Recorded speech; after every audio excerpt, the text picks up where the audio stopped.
सभी मित्रों को जय श्री राम, जय कामाख्या मैया।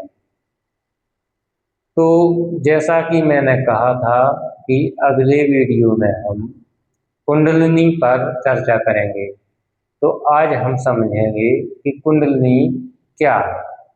देखो, कुंडलिनी हमारे शरीर का आधार है, जो हमारी रीढ़ की हड्डी के बिल्कुल निचला सिरा होता है, उसके निचले भाग के समीप सर्प जैसी कुंडलिनी लगाए निष्क्रिय अवस्था में सोई हुई होती है।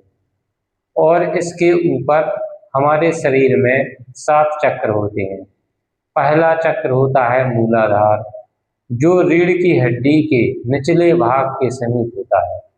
जब यह चक्र अनबैलेंस होता है तो हमारी सेक्सुअल लाइफ सही से नहीं चलती। दूसरा चक्र होता है स्वादिष्टान चक्र, जो नाभि से थोड़ा नीचे होता है। जब यह चक्र अनबैलेंस होता है तो हमारी आंतों से संबंधित रोग हो जाते हैं।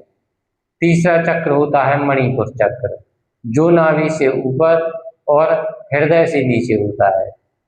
जब यह चक्र अनबैलेंस होता है तो लीवर और स्टमक सही से कार्य नहीं करता। चौथा चक्र होता है अनाहत चक्र, जिसे हृदय चक्र भी कहते हैं। इस चक्र के अनबैलेंस होने से हृदय से संबंधित रोग हो जाते हैं। पांचवा चक्र होता है विशुद्ध चक्र, जो हमारे गले के पास होता है। इस चक्र के अनबैलेंस होने से गले से संबंधित रोग हो जाते हैं। छठा चक्र होता है आज्ञा चक्र, जो हमारी दोनों आंखों के बीच माथे पर होता है। जब यह चक्र अनबैलेंस होता है तो हमारा किसी कार्य में मन नहीं लगता। चिंता, भय, नकारात्मक विचार मन में आते रहते हैं। सातवां चक्र होता है सहस्त्रार चक्र। जब यह चक्र अनबैलेंस होता है तो हमारे शरीर का ऑरा कमजोर हो जाता है और हमें भूत प्रेत नेगेटिव एनर्जी जल्दी पकड़ लेती है। अब हम समझेंगे कुंडलिनी जागरण के फायदों के बारे में। जब हमारी कुंडलिनी जागृत हो जाती है तो हमारे शरीर के सारे रोग नष्ट हो जाते हैं। आपके शरीर को कभी भी नेगेटिव एनर्जी नहीं पकड़ पाएगी और जो भी व्यक्ति आपके सामने आएगा उसके मन के भाव आपको समझ में आने लगेंगे कि वह क्या सोच रहा है और आपके प्रति उसके क्या विचार हैं। और इसके जागरण में कुछ नुकसान भी हैं, वो समझते हैं। यह देखो, खतरनाक योग साधना है। यह साधना किसी योग गुरु के मार्गदर्शन में ही करें, क्योंकि जब ऊर्जा ऊपर की ओर उठेगी तो किसी चक्र में फंस सकती है, जिससे नुकसान हो सकता है। और जब हमारी कुंडली सक्रिय अवस्था में पहुंच जाएगी तो आपके मित्र, रिश्तेदार एवं परिवार के लोगों से आपका लगाव समाप्त हो सकता है, क्योंकि उनके मन के भाव आपको समझ में आने लगेंगे और आप समझ पाओगे कि कौन आपका भला सोचता है और कौन बुरा। यदि आप इतना रिस्क लेने को तैयार हो तो आप यह साधना कर सकते हैं। यदि आपके पास कोई समर्थ गुरु नहीं है तो आप हमसे संपर्क कर सकते हैं, हम आपका पूरा मार्गदर्शन करेंगे। अब हम जानेंगे कुंडलिनी जागरण की विधि। तो देखो, कुंडलिनी जागृत करने की अनेक विधियां हैं, जिसमें हम ध्यान के द्वारा कुंडलिनी जागृत करने की विधि पर विस्तार से बात करेंगे, क्योंकि साधना के क्षेत्र में कोई शॉर्टकट नहीं है। आपको हर चीज बारीकी से समझनी पड़ेगी। तो सबसे पहले ब्रह्म मुहूर्त में स्नान, पूजा, ध्यान आदि करने के बाद आसन बिछाकर आसन को प्रणाम करें।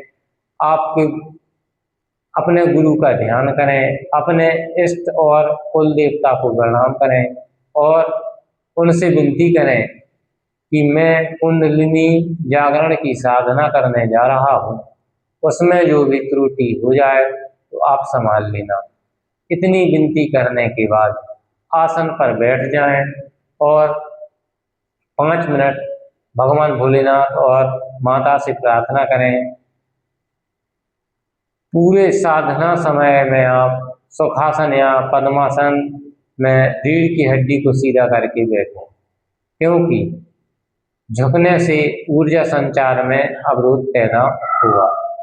आसन पर बैठने के बाद थोड़ी देर तक गहरी सांसें लेनी है। फिर अपनी दोनों हथेलियों को मूलाधार चक्र पर इस तरह रखना है और पूरा ध्यान मूलाधार चक्र पर लगाना है और यह कल्पना करनी है कि आपकी रीढ़ की हड्डी के नीचे से पीछे साइड ऊपर की तरफ एक पारदर्शी पाइप के जरिए ऊर्जा नीचे से ऊपर की ओर बह रही है, जो हमारे सहस्त्रार चक्र तक पहुंच रही है। मूलाधार चक्र पर ध्यान करते समय लंब बीज मंत्र का जाप करना है और यह कल्पना करनी है कि कुंडलिनी ऊर्जा आपके मूलाधार चक्र को सक्रिय कर रही है और वह चक्र घूम रहा है।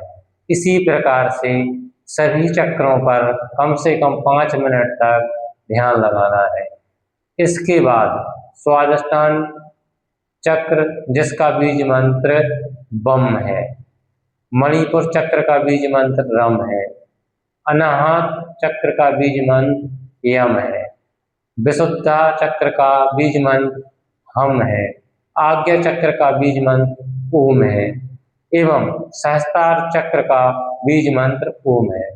यह सभी मंत्र जाप मन में करने हैं और जिस चक्र पर ध्यान करेंगे उसी चक्र पर हथेलियां रखनी है और कल्पना करनी है कि कुंडलिनी ऊर्जा उसी चक्र तक पहुंच चुकी है जो आपको स्पष्ट दिखाई दे रही है।